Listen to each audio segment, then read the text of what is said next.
নামলাম, নামতে অবশ্যই কষ্ট হয়নি, কারণ পৃথিবীর সবকিছু নিচের দিকে দ্রুত চলে যায়। আমিও গেলাম।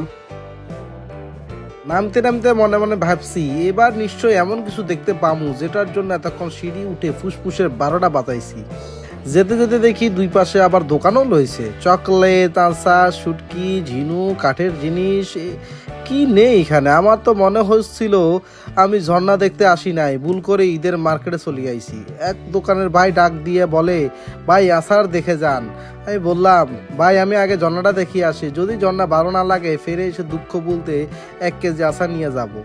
আর এক দোকান দেখি এত রঙের চকলেট, আমি তো বুঝতেই পারছি না এগুলো খাবার জন্য রাখা নাকি শুধু ছবি তোলার জন্য। এদিকে আমার বন্ধু বলছে, চল আগে ঝর্ণা দেখি। আমি বললাম, একটু দাঁড়া, মানুষের ঝর্ণা দেখতে এসে যদি খালি খেতে ফিরে যায় তাহলে বাসায় কি দেখাবো, অন্তত একটা আচার হাতে নিয়ে চলে যাওয়াই ভালো। তো ভাই ঝর্ণা দেখি আমার মাথায় লাগা যে কেউ তাল গাছ ভাঙি ফেলছে রে ভাই। আসার আগে এমন ভাবছিলাম, ভাই ব্যাকগ্রাউন্ড মিউজিক শুনে কি ঝর্ণা, কি দেখমু, এই বুঝি এসে গেলাম, এই বুঝি বিশাল ঝর্ণা। হঠাৎ দেখি মানুষের দাঁড়িয়ে, আমি তো খুশি ভাবলাম, আহারে কি দেখতে আইলাম।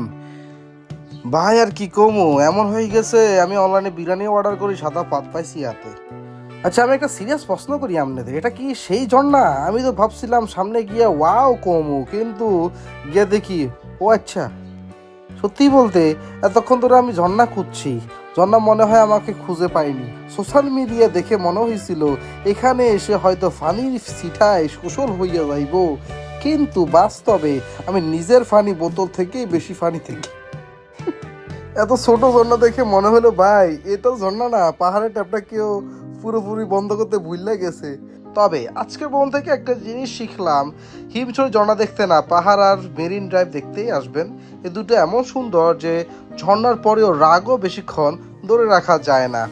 চলুন আজকের মতো এখানেই বিদায় নিচ্ছি, কারণ ভাই আরেকটু থাকলে লোকজন ভাববে আমি ঝর্ণাকে দেখতে না, ঝর্ণাকে মোটিভেট করতে আইছি, বলতে আইছি ভাই একটু জোরে জোরে ফর, মানুষ এত দূর থেকে আইছে তোর এই ট্যাপ সারানো হানি না দেখতে না। যাই হোক, ভিডিওটি যদি ভালো লেগে থাকে একটা লাইক দিয়ে যাবেন, আর একটা কমেন্ট অবশ্যই লিখবেন। ঝর্ণার ট্রেলার দেখতে দেখতে আবার দেখা হবে নতুন কোনো জায়গায়, নতুন কোনো বিপদে, মানে নতুন কোনো ভ্রমণ জায়গায় আর কি। আল্লাহ হাফেজ।